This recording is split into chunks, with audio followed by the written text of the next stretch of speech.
એક મહત્વના સમાચાર હાલમાં મળી રહ્યા છે. મળતી જાણકારી છે તેના પર નજર કરીશું. ઇન્ડોનેશિયાની મુલાકાતે વડાપ્રધાન નરેન્દ્ર મોદી. બાલીમાં ભારતીય સમુદાય વચ્ચે વડાપ્રધાન નરેન્દ્ર મોદી પહોંચ્યા છે. ઇન્ડોનેશિયાની મુલાકાત માટે વડાપ્રધાન નરેન્દ્ર મોદી છે ત્યારે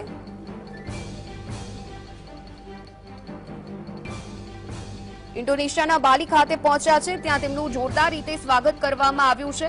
પીએમ મોદી G20 શિખર सम्मेलन में भाग लेवा માટે इंडोनेशिया के संबंधों को लहरों की तरह ही उमंग से भरा है, जीवंत रखा है. कभी थकान महसूस नहीं हुई, वो लहरें जैसे चलती रहती हैं. हमारा नाता भी वैसा ही जीवंत रहता है.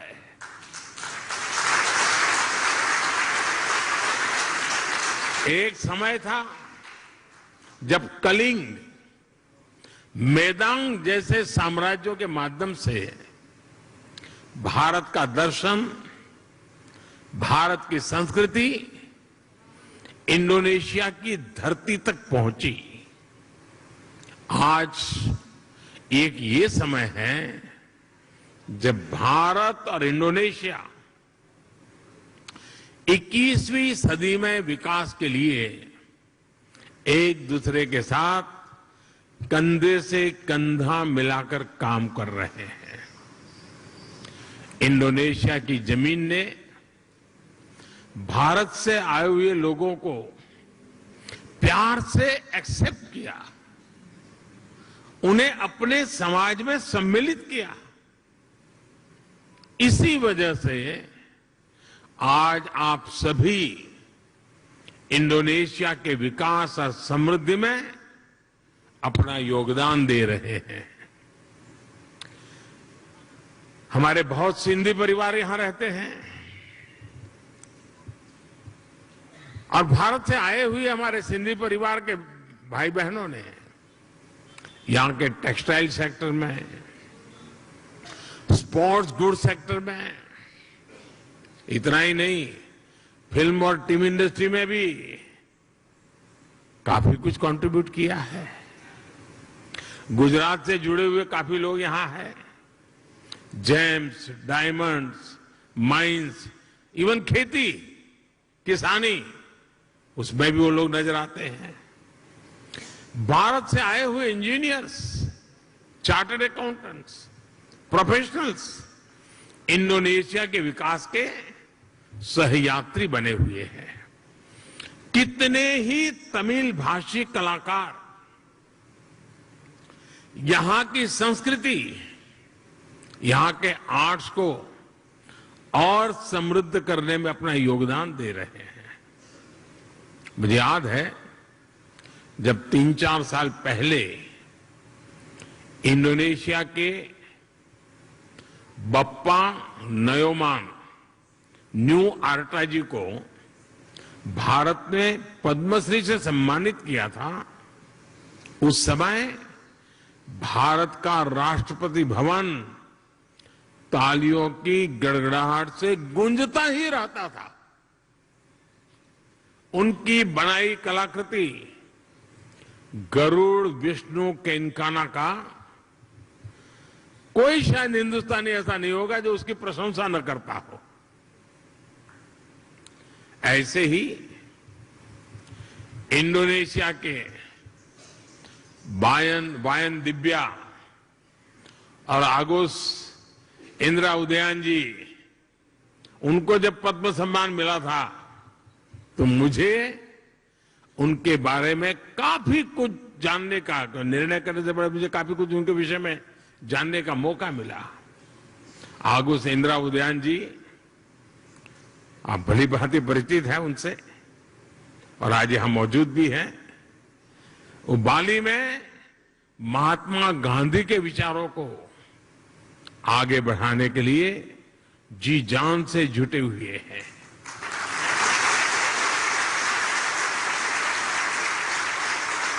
मैंने कहीं उनका एक इंटरव्यू देखा था, उसमें वो कह रहे थे कि भारत की सबसे बड़ी विशेषता अतिथि देवो भव की है। यानी अतिथि देवो भव, ये भावना जो है ये हर भारतीय के रगों में है। अपनत्व का ये भाव प्रकट होता है। मुझे इंटरव्यू पढ़ के अच्छा लगा, लेकिन मुझे एक ही बात और भी बतानी चाहिए।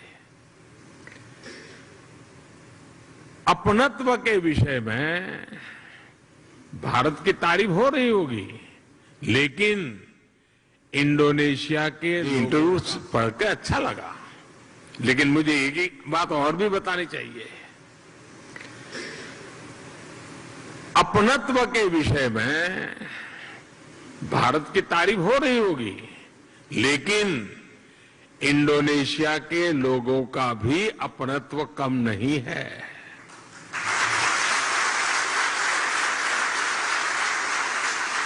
जब मैं आप पिछली बार जाकार्ता में आया था, इंडोनेशिया के लोगों ने जो स्नेह दिया, जो प्यार दिया, मैंने उसे करीब से देखा था, महसूस किया था। इतना मान, सम्मान, प्यार, स्नेह, अपनापन, क्या कुछ नहीं था। और मुझे याद है राष्ट्रपति जोको विडोडो जी के साथ पतंग उड़ाने में मुझे जो मजा आया था, हम दोनों पतंग उड़ाने चले गए थे, वो अद्भुत था। और मेरी तो गुजरात में संक्रांति पर पतंग उड़ाने की बड़ी ट्रेनिंग रही है। और मुझे पता है यहां इंडोनेशिया में भी संक्रांति पर खूब पतंग उड़ाई जाती है। यहां पास में, और ऐसा नहीं है कि भारत और इंडोनेशिया का साथ सिर्फ सुख का है, आनंद का है, अच्छा है तब नाता है, ऐसा नहीं है। हम सुख दुख के साथी हैं। अगर सुख में साथी हैं तो हम दुख में भी उतने ही साथी हैं। हम सुख दुख में एक दूसरे के सुख दुख को बांटने वाले लोग हैं। जब 2018 में इंडोनेशिया में इतना बड़ा भूकंप आया तो भारत ने तुरंत ऑपरेशन समुद्र मैत्री शुरू किया था। इसलिए ही उस साल में जकार्ता आया था और तब मैंने एक बात कही थी।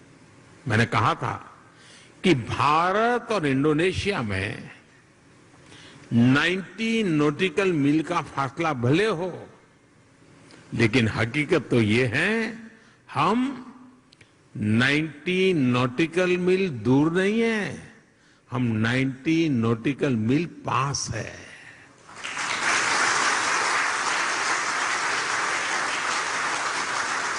साथियों, जीवन के पग पग पर, क्षण क्षण में ऐसा कितना कुछ है जिसे भारत और इंडोनेशिया ने मिलकर के अब तक सहज कर रखा है। बाली की ये भूमि महर्षि मार्कंडेय और महर्षि अगस्त्य के तप से पवित्र है। भारत में अगर हिमालय है तो बाली में आगुंग पर्वत है। भारत में अगर गंगा है तो बाली में तीर्था गंगा है। हम भी भारत में हर शुभ कार्य का श्री गणेश करते हैं। यहां भी श्री गणेश घर घर विराजमान है। सार्वजनिक स्थानों पर शुभता फैला रहे हैं। पूर्णिमा का व्रत, एकादशी की महिमा, त्रिकाल संध्या के जरिए सूर्य उपासना की परंपरा, मां सरस्वती के रूप में ज्ञान की आराधना, अनगिनत चीजें हम कह सकते हैं। ऐसी बहुत सी बातें हैं जो हमें जोड़े रखती हैं, जोड़ती रहती हैं। बाली का जन जन महाभारत की गाथाओं के साथ बड़ा होता है। और मैं तो द्वारकाधीश भगवान कृष्ण की धरती गुजरात से यहां पला बड़ा हूं। मेरा तो जीवन वहीं बीता हुआ है। बाली के लोगों की जैसी आस्था महाभारत के लिए है, भारत में लोगों की वैसी आत्मीयता बाली के लोगों के लिए भी है। आप यहां पर भगवान विष्णु और भगवान राम की आराधना करते हैं, और हम जब भारत में भगवान राम की जन्मभूमि पर भव्य राम मंदिर की नींव रखी जाती है, तो इंडोनेशिया की रामायण परंपरा को भी गर्व से याद करते हैं।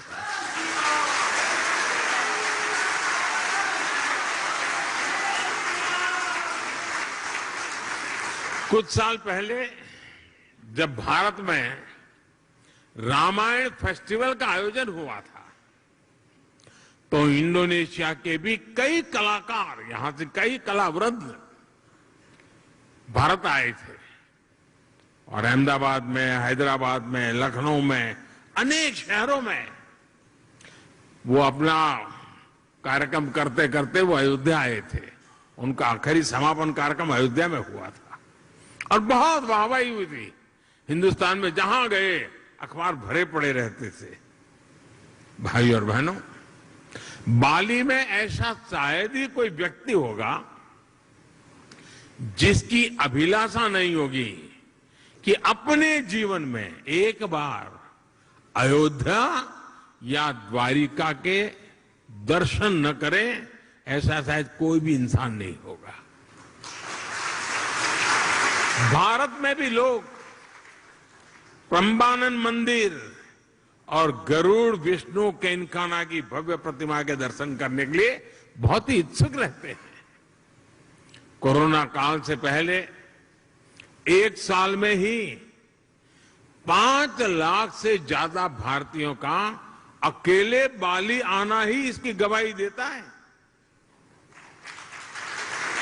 साथियों, जब विरासत साझा होती है, जब मानवता के प्रति आस्था समान होती है, तो प्रगति के लिए भी समान रास्ते बनते जाते हैं।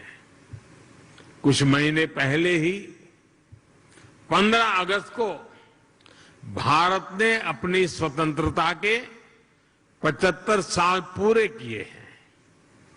इंडोनेशिया का इंडिपेंडेंस डे भारत के स्वतंत्रता दिवस के 2 दिन बाद 17 अगस्त को आता है, लेकिन इंडोनेशिया को भारत से 2 साल पहले स्वतंत्र होने का सौभाग्य मिला हुआ था। इंडोनेशिया से सीखने के लिए भारत के पास बहुत कुछ है, और अपनी 75 वर्षों की विकास यात्रा से भारत के पास भी इंडोनेशिया को देने के लिए बहुत कुछ है। भारत का टैलेंट, भारत की टेक्नोलॉजी, भारत का इनोवेशन, भारत की इंडस्ट्री, आज इन सारी बातों ने दुनिया में अपनी एक पहचान बनाई है। आज विश्व की अनगिनत कंपनियां ऐसी हैं, कई बड़ी कंपनियां ऐसी हैं जिसके सीईओ भारतीय मूल के हैं।